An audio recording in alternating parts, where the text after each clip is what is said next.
Media మిత్రులందరికీ మరొకసారి కృతజ్ఞతలు. రెయిన్ మూలంగా ఒక 10 మినిట్స్ లేట్గా వచ్చాను. మామూలుగా ప్రీ రిలీజ్ ఈవెంట్లలో లాస్ట్కి హీరో మాట్లాడతారు, మీకు అందరికీ తెలుసు కదా. ఈ ఈవెంట్కి మా గణేష్ అన్న హీరో కాబట్టి ఆయన మేము లాస్ట్లో మాట్లాడమని చెప్పాను. అందుకే ఖచ్చితంగా ఒక చిన్న గబ్బర్ సింగ్ తర్వాత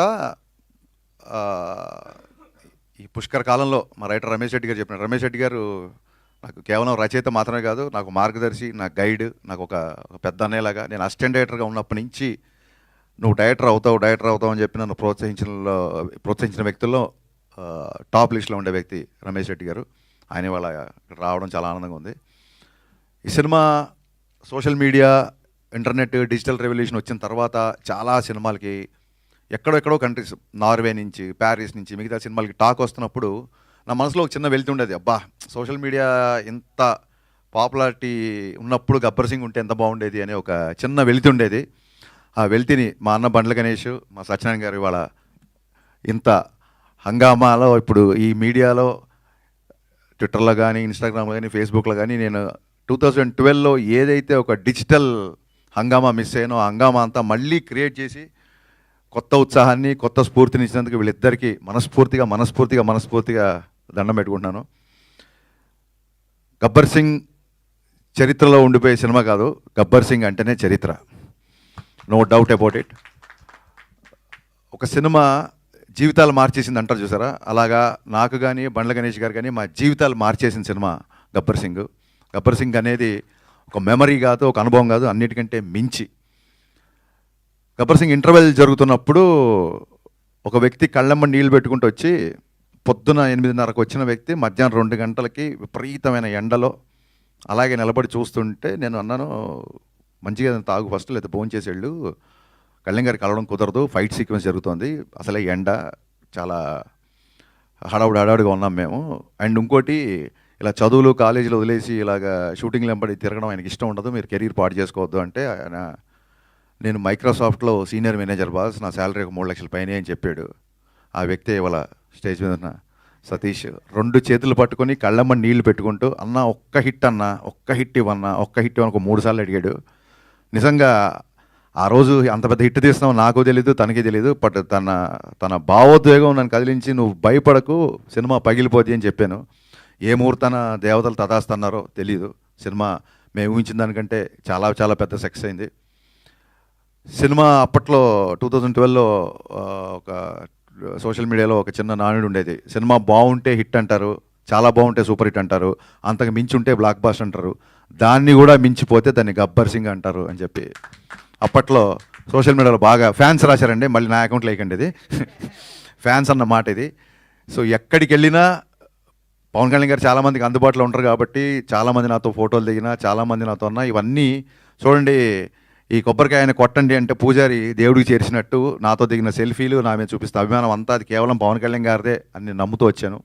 ఎందుకంటే ఈ సక్సెస్ అందరికంటే బలంగా కోరుకున్న వ్యక్తి పెద్ద హిట్ అనేది కళ్యాణ్ గారు. ఎప్పుడు సక్సెస్ ఫెయిల్యూర్ పట్టించుకోరు, కానీ ఈ సినిమా క్లాప్ కొట్టిన దగ్గర నుంచి ఫస్ట్ కాపీ పంపించేంత వరకు ఇది బ్లాక్ బాస్టర్ అని లిటరల్గా జపం చేసిన ఎన్ని లక్షల సార్లు అంటే, ఒక శివనాస్మరణ లేకపోతే ఒక గాయత్రి జపం ఎన్ని లక్షల సార్లు చేస్తే అంత ఫలితం ఉంటుంది అంటారు కదా.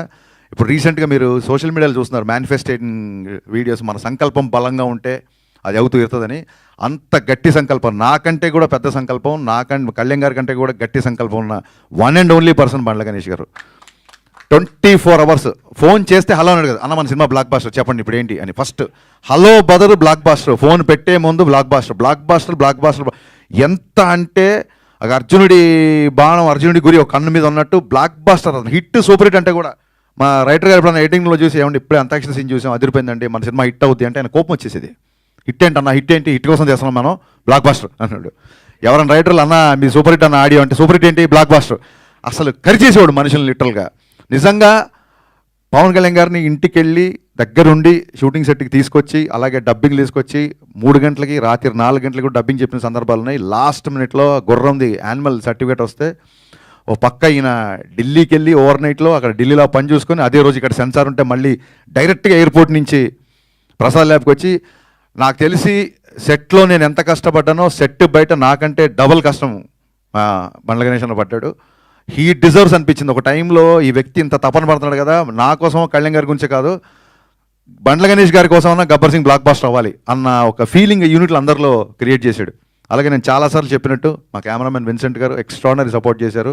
అలాగే on screen hero Pawan Kalyan గారు అయితే గబ్బర్ సింగ్ సక్సెస్లో అధిక భాగం, సింహ భాగం అంటారు చూసారా, అది మా మ్యూజిక్ డైరెక్టర్ దేవిశ్రీ ప్రసాద్ గారికి. మీరు చూశారు థియేటర్లో పాటలకి మొత్తం స్టేజ్ మీదకి ఎలా అయితే డ్యాన్స్లు వేశారో. ఈ సినిమా ఇందాక మా రమేష్ రెడ్డి గారు అన్నట్టు పుష్కరాలు 12 సంవత్సరాలకు వస్తాయి. ఈ గబ్బర్ సింగ్ సినిమా కూడా అంతే, ఇట్స్ ఎవర్ గ్రీన్ అండి. ఇప్పుడే కాదు, మళ్ళీ 12 సంవత్సరాల తర్వాత కూడా 25 years యానివర్సరీ, బతికుంటే 50th యానివర్సరీ, ఇది ఇలాగా కంటిన్యూ అవుతుంటుందని నేను బలంగా నమ్ముతున్నా. అండ్ ఈ సినిమా సక్సెస్ ఆయన ఎంత బలంగా కోరుకున్నారో, ఈ సక్సెస్ ఊహించిన మొదటి వ్యక్తి, ఈ సినిమా సక్సెస్ అవుతుంది ఊహించిన మొదటి వ్యక్తి పవన్ కళ్యాణ్ గారు. కరెక్ట్గా ఇంకొక 1 week రిలీజ్ అనగా డబ్బింగ్లో చిన్న చిన్న కరెక్షన్స్ ఏవో ఉంటే ఆ కరెక్షన్స్ చేసి ఆయన ఒక 2 సీన్లు చూపించమని 2 సీన్లు చూశారు. చూసి ఆయన డబ్బింగ్ రూమ్లో ఉన్నారు, నేను ఇంజనీర్ ఇటు పక్క ఉన్నాం, మధ్యలో గ్లాసు. ఆయన ఒకసారి హరీష్ నువ్వు లోపల రా అన్నారు. నేను లోపలికి వెళ్ళాను. లోపలికి వెళ్ళగానే నా ఫ్యాన్స్ చాలా రోజుల నుంచి ఏదైతే కోరుకుంటున్నావు అది ఇవ్వబోతున్నావు నువ్వు. ఈ సినిమా నువ్వు ఊహించిన సక్సెస్ అవుతుంది. ఈ సినిమా తర్వాత చాలా జాగ్రత్తగా ఉండు. నువ్వు మామూలుగా చాలా స్పీడ్గా ఉంటావు, బట్ అలాగే స్పీడ్గా ఉంటే ఈ సినిమా ద్వారా నువ్వు స్పీడ్గా ఉన్నావు అని నేను అపార్థం చేసుకునే అవకాశాలు చాలా ఉంటుంది. కాబట్టి నీ స్పీడ్ తగ్గించి చాలా జాగ్రత్తగా ఉండు. This is going to be blockbuster అని చెప్పి షేక్ హ్యాండ్ ఇచ్చి ఆయన అక్కడి నుంచి వెళ్ళిపోయారు. ఆ తర్వాత మళ్ళీ సినిమా రోజు కానీ సినిమా తర్వాత కానీ ఆ తర్వాత సినిమా రిలీజ్ కానీ 4-5 రోజులకో 3 రోజులకో ఎప్పుడో కలిశారు.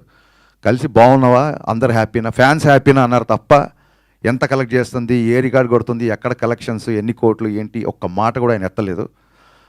ఇప్పుడు ఇందాక మా సత్యనారాయణ గారు చెప్పినట్టు ఇంతకుముందు ఆయన ఆటోగ్రాఫ్ ఒక అభిమానికి ఆనందాన్ని ఇచ్చేది. ఇప్పుడు ఆటోగ్రాఫ్కి ఒక పవర్ ఉంది, ఆ సంతకానికి ఒక విలువ ఉంది. ఆ సంతకం కొంతమందికి కేవలం ఆనందమే కాదు, కొన్ని జీవితాలు మార్చబోతుంది, కొంతమందికి జీవనోపాధి క్రియేట్ చేస్తుంది. అంత పవర్ఫుల్, అంత శక్తి ఆ సంతకానికి ఇచ్చిన ఆ భగవంతుడికి, దాన్ని నిర్విరామంగా కృషి చేస్తున్న మన డిప్యూటీ సీఎం పవన్ కళ్యాణ్ గారికి, ఎంటైర్ గబ్బర్ సింగ్ యూనిట్ తరఫున మనస్ఫూర్తిగా జన్మదిన శుభాకాంక్షలు చెప్తూ long live Pawan Kalyan. Thank you.